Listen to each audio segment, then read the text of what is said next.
Murió en su propia cama, en mitad de la noche, cuando no había nadie cerca. La sangre se derramaba lentamente, empapando el colchón, y el pus brotaba de una herida en el muslo que nadie había tenido tiempo de curar. Cuando encontraron el cuerpo, solo estaba caliente en la parte inferior del abdomen. El cuerpo de la heredera no fue descubierto hasta la mañana siguiente. Había dormido sola en la cama. La reina, que nunca se había casado, observaba una disciplina estricta y rechazaba a todos los pretendientes. Vivía en la parte sur del palacio, en un ala donde nadie podía entrar sin ser llamado. No asistió a la misa matutina por primera vez en 6 años. El sirviente que se atrevió a entrar más tarde dijo: «Pensé que estaba dormida. Luego olí algo».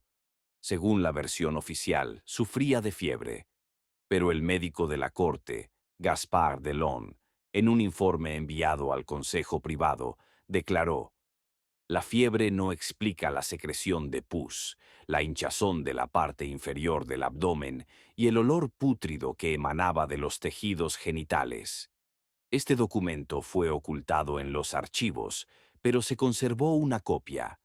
Pasaron al menos 6 horas entre su muerte y la llegada del médico. Durante este tiempo se liberó suficiente líquido del cuerpo como para arruinar la ropa de cama y empapar el suelo.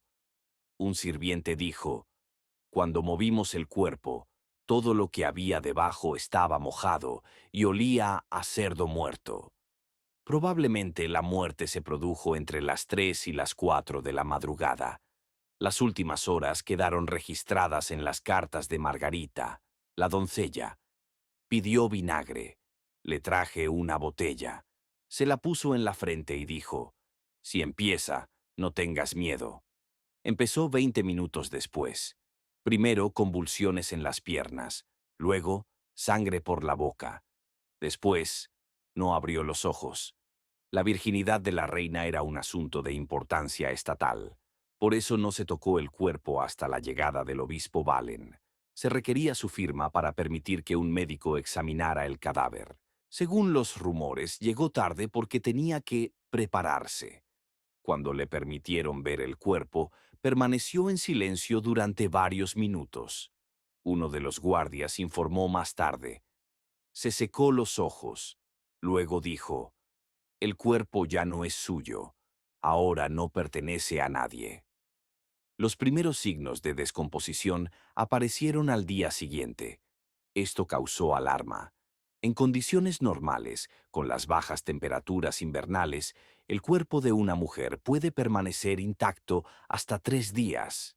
Aquí, al caer la noche, el rostro se había oscurecido y había aparecido una nueva bolsa de pus entre las piernas. El médico de la corte ordenó un examen de la ingle, pero parte de la piel ya había comenzado a desprenderse. El informe de la autopsia, redactado en secreto durante la noche, señalaba: «El tejido genital está suelto y sangra al tocarlo. En el interior hay hinchazón y signos de hemorragia interna. Los ganglios linfáticos inguinales se han inflamado hasta alcanzar el tamaño de ciruelas. En la autopsia se encontró pus espeso de color gris verdoso». Estas descripciones nunca llegaron a las crónicas oficiales. Oficialmente, la causa de la muerte fue fiebre aguda invernal. Sin embargo, los rumores no cesaron. A la mañana del tercer día, la gente decía en los mercados que su libertinaje la había matado. El secretario del monasterio de la Santísima Trinidad escribió: «Dicen que no se pudo lavar el cuerpo, ya que el agua comenzaba a oler mal y se volvía negra al tocar el muslo. Los intentos de preparar el cuerpo para el entierro fracasaron. Todas las telas utilizadas para envolver a la difunta comenzaron a oscurecerse en menos de una hora. El vino que el sacerdote roció sobre su cabeza corrió por su pecho y desde allí hasta su estómago, dejando manchas negras. Cuando la novicia Junior retiró la segunda sábana, gritó: «¡Se está moviendo!». Esto quedó registrado en el diario de la Madre Superiora. El Consejo de la Corte discutió la posibilidad de embalsamar el cuerpo. El arzobispo se opuso, diciendo, «No se debe tocar el cuerpo hasta que se confirme que murió en pureza». En respuesta, alguien le recordó que ella no había pedido un confesor. Entonces se llamó al padre Severino, que había bautizado a la reina. Sus notas dicen, «Me acerqué al cuerpo y no pude quedarme. No vi a la santa. Vi carne que era vergonzosa. Esto no es la muerte. Es otra cosa». La reina murió sin dejar testamento. Su tutor, el duque de Orvieto, exigió inmediatamente que se declarara accidental su muerte. Pero el obispo Valente insistió en que se llevara a cabo una investigación secreta para limpiar su memoria. Duró 2 días. Los informes decían, hay restos de una sustancia marrón bajo las uñas de la difunta. Probablemente sangre. Hay mucosidad espesa en el útero. Esto dio lugar a rumores de que había sido violada. Oficialmente esta versión fue rechazada. Al atardecer del 5.º día, el cuerpo comenzó a emitir vapor. Cuando trajeron un paño nuevo para cubrir el rostro, un gusano blanco salió reptando de la oreja. El sirviente que sostenía la vela se desmayó. Un día después, el colchón sobre el que yacía la reina se pudrió por el centro. 2 cucarachas salieron reptando de debajo de la cama. Fueron aplastadas en el acto. No comenzaron a diseccionar el cuerpo hasta el 4.º día, después del inicio de la enfermedad. Hasta entonces, los sirvientes se limitaban a cambiar la ropa de cama, quemar los paños empapados y untar las paredes con vinagre para enmascarar el olor. El médico real, Bernard, no salió de la habitación durante casi 2 días, anotando cada nuevo síntoma en su cuaderno de cuero rojo. Gracias a sus notas sabemos que la piel del bajo vientre de la niña adquirió el color de la carne vieja, con una capa opaca y grietas, como un sapo. Al principio se pensó que se trataba de una inflamación interna, resultado de una purificación sanguínea prematura. Pero más tarde, cuando se permitió la entrada de un sacerdote en los aposentos, éste dijo, «Esto no es una enfermedad, es una maldición». La enfermedad no recibió un nombre oficial. En la correspondencia entre la reina madre y el arzobispo de Rouen se hacía referencia a ella como una prueba.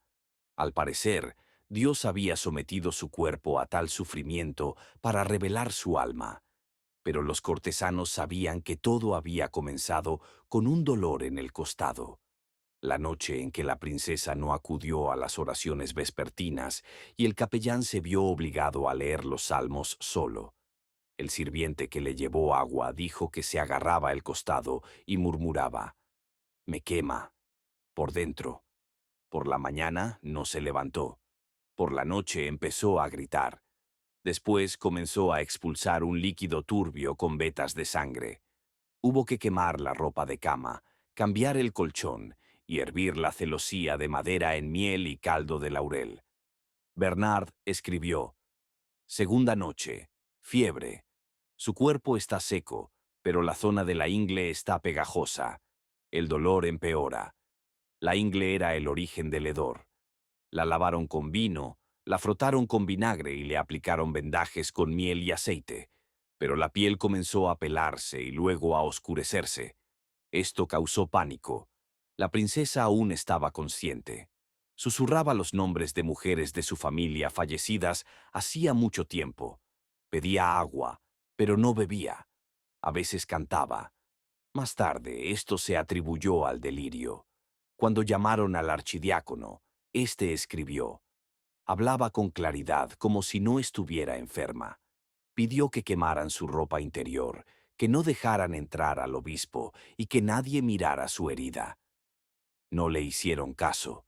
Por la noche intentó examinar el cuerpo él mismo, pero fue detenido por los histéricos. Un sirviente informó de que escupía en la cara a cualquiera que se acercara a la cama sin permiso. Sus manos aún tenían fuerza. Mientras los sirvientes limpiaban las paredes y el cocinero lavaba los platos separados del resto de la casa, la reina madre convocó a 4 médicos. Uno era herbolario, el segundo sangrador y el tercero un antiguo alquimista que había sido expulsado de la universidad. No se les permitió entrar en las habitaciones. Simplemente se arrodillaron en la habitación contigua y olieron el paño traído de la cama. Uno de ellos, François Dupuy, dijo: «Esto no es una enfermedad, es descomposición. Esto ocurre cuando la muerte ya está dentro, pero el alma aún se resiste». Más tarde fue expulsado por blasfemia. Al quinto día, la habitación se llenó de moscas. Las ahuyentaron con tanaceto, pero seguían volviendo. Por eso se prohibió abrir las contraventanas. La habitación se quedó a oscuras. Los sirvientes comenzaron a rezar. Según los rumores, uno de ellos se ahorcó en el establo y otro desapareció. Nadie quería llevar agua ni lavar la ropa. Solo un hermano de la Orden de los Silenciosos permanecía en la puerta. Se llamaba Michel. No decía nada, solo traía cuencos y se marchaba. Todos le tenían miedo, pero no murió. Para entonces el cuerpo de la niña comenzó a desprender un olor que se podía oler incluso en el pasillo. La reina madre ordenó que se cubrieran los suelos con paja, que se taparan las puertas con telas y que se colocara un cubo con carbón e incienso contra la pared. Cuando llegó el legado de Aviñón, no pudo entrar. La carta enviada al Papa contenía solo una frase: «Ella no acepta bendiciones». Esto se interpretó de diferentes maneras. Algunos creían que la princesa había caído en desgracia, otros creían que se estaba resistiendo al diablo. Al sexto día apareció pus. Al principio solo había un poco en los vendajes, luego en los paños y luego en las sábanas. Era amarillento, pegajoso y coagulado. Un líquido negruzco brotaba de su ingle. Uno de los médicos lo comparó con caldo de cebolla cocido en caldo de carne. No se le volvió a llamar. Cundió el pánico. Se echó fuera a los dolientes. El cardenal intentó 2 veces realizar un ritual de purificación, pero en ambas ocasiones perdió el conocimiento. Algunos dijeron que era una señal. Otros dijeron que el aire estaba contaminado. Se oía un ruido en la habitación. Más tarde, los sirvientes afirmaron que eran gusanos. Uno de ellos, llamado Raúl, dijo que vio algo blanco que salía de debajo de la sábana. Fue azotado por mentir, pero más tarde murió de fiebre y sus palabras fueron tomadas en serio. Se empezó a rociar la habitación con agua bendita todas las noches, pero el ruido no desapareció. A veces la propia princesa susurraba algo. Cuando abrió los ojos al séptimo día, tenía ojeras y los labios agrietados. No reconoció a su madre. Solo dijo: «Sigo aquí». ¿Por qué? Más tarde volvió a perder el conocimiento. Al octavo día comenzó a sangrar. La sangre brotaba de su ingle, bajaba por sus piernas y manchaba las sábanas. Intentaron detenerla con paños y polvo de ceniza, pero fue en vano. Uno de los monjes escribió más tarde en una nota: «Solo los que habían sido ejecutados y aún no habían sido enterrados tenían este aspecto». Añadió: «La carne de la sangre real no debería pudrirse, pero se está pudriendo». Cada vez más personas comenzaron a repetir esto. En los pasillos del palacio la gente susurraba: «Dios se ha apartado». El padre de la princesa estaba de viaje, pero recibió informes. Las cartas le informaban de una muerte misteriosa, un sufrimiento inexplicable y un milagro con el efecto contrario. Retrasó su regreso. Algunos decían que era por miedo, otros decían que era por vergüenza. Él mismo escribió: «Si muere, su muerte debe ser sagrada. De lo contrario, todo se derrumbará». Esta frase se convirtió más tarde en tema de debate en consejos secretos. Nadie entendía qué significaba «de lo contrario». Pero ya era demasiado tarde. Al noveno día estaba irreconocible. Tenía los ojos hundidos. Se le caía el pelo. El pecho se le había hundido. Le salía sangre por la nariz. Tenía la lengua hinchada. Cuando Bernard intentó llamarla, ella se apartó. Pero su rostro no estaba tranquilo. Parecía una máscara de sufrimiento, y la sangre seguía fluyendo. El 10º día comenzó en silencio. Nadie entró en las habitaciones hasta el mediodía. Los sirvientes se limitaban a dejar agua e incienso en la puerta, pero el olor ya se percibía en el ala más alejada. Incluso comenzaron a cerrarse las ventanas de la capilla. Uno de los jóvenes cantantes, llamado Jean, se desmayó al pasar por la puerta. Lo arrastraron por el pelo y le dijeron que se callara. El cuerpo de la princesa no se movía. Solo sus labios, secos y agrietados, se movían de vez en cuando. Ya no abría los ojos, pero aún respiraba, ligeramente, con un silbido, como una llama que se apaga por sí sola. El doctor Bernard, que estaba cerca, escribió: temperatura baja, latidos cardíacos débiles. La piel alrededor de la ingle se ha separado completamente de la carne. Úlceras en la parte interna del muslo. Secreción con vetas de pus. El hedor es cada vez peor. Su diario contenía notas sobre una capa blanca alrededor del ombligo y manchas que se extendían. No se atrevió a describirlo directamente, pero dejó claro que habían aparecido gusanos.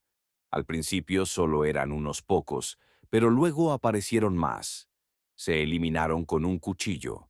Las zonas se trataron con sal y decocción de ajenjo, pero cada vez volvían a aparecer. Cuando el archidiácono entró en la habitación para su última confesión, no duró ni 15 minutos. Se envió una nota al obispo. No habla, solo mira. Hay miedo en sus ojos, pero no súplica. Es como si supiera que no será perdonada. Más tarde admitió que no solo vio pus, sino también manchas negras en su pecho. Algunos creían que sus glándulas mamarias habían comenzado a pudrirse, pero nadie lo confirmó oficialmente.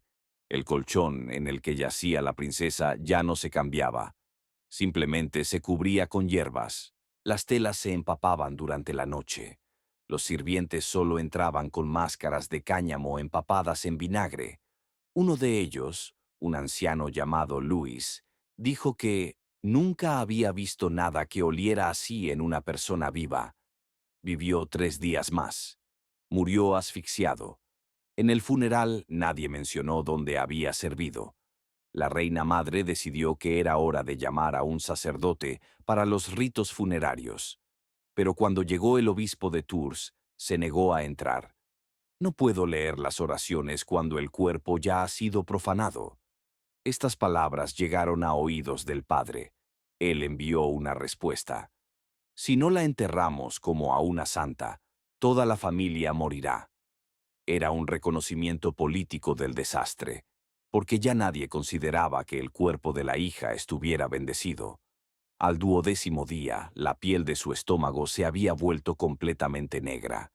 Se había vuelto gruesa, como el cuero. Uno de los monjes, después de tratar las llagas con aceite, escribió: «La carne no responde. Es como un cadáver». Cuando Bernard intentó levantar la sábana para cambiarle la ropa interior, quedaron trozos de piel en la tela. Los médicos exigieron una autopsia para extraer los bolsillos de pus. La reina lo prohibió. «Aún no ha muerto», dijo. Pero ella misma ya no entraba en las habitaciones. Su silencio provocaba temor. Se extendieron los rumores de que la enfermedad era contagiosa. Los sirvientes huyeron. La cocina dejó de preparar la comida para la cámara real. Se esparció sal por las escaleras. Los tenderos no tocaban la ropa blanca con las manos desnudas. Varias mujeres del personal quemaron sus propias ropas por miedo a llevar la maldición a sus casas. Al 13º día, murió el secretario. Era un joven que había registrado todas las declaraciones de Bernard. Lo encontraron en la puerta con los dedos curvados y la cara azul. Se creyó que se había asfixiado, pero más tarde se supo que había bebido una decocción de setas venenosas. En su bolsa se encontró una nota con la frase: «Está muerta, pero no podemos decirlo en voz alta». Después de eso, la reina accedió a permitir que solo una persona entrara en la habitación. un monje ermitaño, un antiguo verdugo que había guardado silencio desde que ejecutó a su propio hermano. Entró y permaneció allí hasta la noche. Al salir, solo dijo una cosa: ella sigue viva, pero la carne ya no es suya. Este fue un punto de inflexión. Se convocó un consejo secreto. Los nobles y cortesanos de mayor rango discutieron cómo ocultar lo sucedido. Se decidió atribuir la enfermedad a la peste y declarar una cuarentena. Pero la princesa aún no había muerto, y eso era un problema. Al 14º día, el cuerpo comenzó a hacer ruidos. Cuando el hermano de Denny fue a cambiarle la sábana que tenía debajo de la espalda, oyó un ruido como de sorbo. Pensó que era humedad, pero cuando tocó la sábana, ésta se movió. Algo se arrastraba debajo. Gritó, dejó caer el cubo de caldo y salió corriendo. Quedaron salpicaduras en la pared. No las limpiaron. Simplemente las cubrieron con una cortina. Desde entonces, nadie entró solo. Solo en parejas. Solo acompañados por un paje que se quedaba en la puerta y rezaba. Se estaban separando trozos de carne del cuerpo. Uno de los médicos escribió más tarde: toqué la costilla inferior. Estaba suelta. Parecía estar unidas por mucosidad. Esto confirmaba que el cuerpo había comenzado a descomponerse mientras ella aún estaba viva. Pero la muerte no llegaba. La princesa respiraba, a veces con jadeos, a veces de forma regular, pero no moría. Al 15º día llegó un mensajero de la corte del rey. Traía órdenes de preparar el cuerpo para el entierro. No sabía que ella aún estaba viva. Cuando se lo dijeron, palideció y dijo: entonces que no la levanten. Sus palabras fueron transmitidas al arzobispo, quien por primera vez reconoció que la enfermedad no era obra de Dios. Y el cuerpo siguió supurando. Un líquido oscuro parecido al alquitrán fluía del ombligo. Las úlceras se extendían por sus costados. Sus pechos se hincharon y se volvieron negros. Los sirvientes decían que algo gris supuraba de sus pezones. Algunos afirmaban haber visto gusanos en su estómago. Bernard no lo registró, pero ya no comía. Se limitaba a sentarse junto a la ventana y respirar vinagre. La princesa abrió los ojos por última vez al 16º día. No dijo una palabra. Solo miró al techo. Luego cerró los ojos. 2 horas más tarde, sangre oscura brotó de sus oídos. Nadie se atrevía a decir: está muerta, porque aún respiraba. Al llegar el 31º día, el cuerpo ya no parecía carne. Yacía en un profundo hueco de paja podrida que se cambiaba 6 veces al día, pero que siempre se volvía negra y comenzaba a humear. Algo entre leche y resina fluía de debajo de su vientre, con películas como las de un huevo podrido. Los que se atrevían a acercarse lo hacían con el rostro cubierto y llevaban una cruz de cobre, hierbas o un recipiente con sal. Pero ni siquiera ellos se quedaban más de un cuarto de hora, porque empezaban a ahogarse, a perder la coordinación y a caer en un estado de estupor. Uno de los hermanos cayó sobre su cama, lo arrastraron y 2 días después murió de fiebre, sin recuperar la conciencia. Sus últimas palabras fueron registradas por un escriba. Está hablando desde dentro. No quiero escuchar. No me obliguéis. Los ojos de la princesa, o lo que quedaba de ellos, estaban cubiertos por una película. Uno se secó y se cayó. Otro se hinchó y se agrietó cuando un sirviente intentó humedecerle la frente con un paño mojado. Algo viscoso, casi fibroso, supuraba de la herida del cráneo. El pelo se le caía a mechones. La piel de las sienes se agrietaba con cada movimiento. Los intentos de levantar el cuerpo hacían que los músculos se deslizaran. Al tocarle el hombro, los dedos se hundían como en masa de levadura. Pero, aún así, estaba claro que aún respiraba, convulsiva, rara, irregular, a veces con un sollozo, como si los pulmones se le llenaran de líquido, a veces con un silbido, cuando le salían manchas de sangre de la boca junto con el aire. Uno de los guardias que entró para comprobar el estado del cuerpo salió corriendo horrorizado, enloquecido. Está... está viva. Y hay alguien más ahí. Al cabo de 38 días, se reunió un consejo secreto en el palacio. Entre los presentes se encontraban el canciller, dos arzobispos y un confesor personal, al que se había mantenido alejado del cuerpo durante 2 semanas. La decisión fue unánime: declararla muerta y comenzar los ritos. Pero la pregunta seguía sin respuesta. ¿Cómo tocar un cuerpo que se había descompuesto pero no estaba muerto? Los intentos de introducir un recipiente con incienso fracasaron. El olor se mezclaba con el hedor de la descomposición, hasta el punto de que incluso un médico experimentado comenzó a vomitar. Se taparon las ventanas. Las habitaciones estaban a oscuras incluso durante el día. No había pulso ni respiración, pero toda la parte inferior del abdomen seguía supurando. De entre sus piernas salían coágulos con forma de gusanos. Uno de los copistas registró que unas criaturas blancas y delgadas, parecidas a larvas, aparecieron del perineo y comenzaron a extenderse por las sábanas. Un día después, las paredes de la habitación estaban cubiertas de una sustancia viscosa, parecida a rayas de vino agrio. Al cabo de 40 días, el cuerpo estalló. No fue una autopsia, sino que estalló por la presión interna. Algo cayó de la herida de su costado. Era ovalado, purulento, con restos de tejido. Esto fue registrado por 2 testigos, cuyas cartas fueron posteriormente quemadas. Uno de ellos escribió: «No sé qué es». Respiraba. Se decidió no tocar el cuerpo. Se cubrió con 9 capas de tela empapada en una decocción de corteza de roble, ceniza y miel. Se colocaron bolsas de sal encima, pero el líquido seguía empapando la cubierta.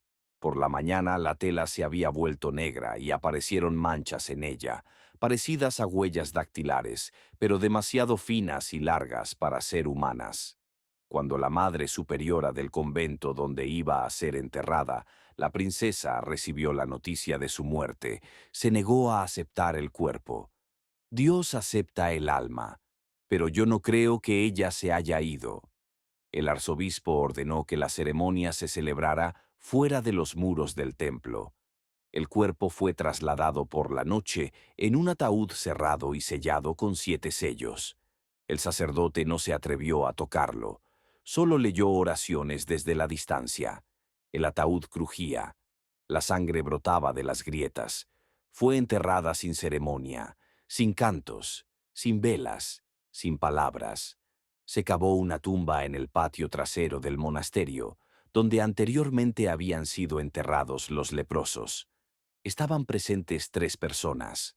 Una huyó, otra murió de fiebre. La tercera permaneció en silencio hasta el final de sus días. Una semana después, los árboles comenzaron a marchitarse sobre la tumba. Uno de los monjes escribió: «Los pájaros no vuelan sobre este lugar. Los gatos maullan y arañan las puertas. Algo intenta salir». Más tarde se construyó una capilla sobre el lugar del entierro, pero se incendió 2 meses después, supuestamente por un rayo.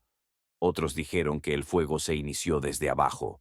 Solo años más tarde, los cronistas se permitieron una frase que quedó registrada: «Ella murió, pero la tierra no la aceptó, y su carne no se disolvió en polvo, porque el polvo le era ajeno».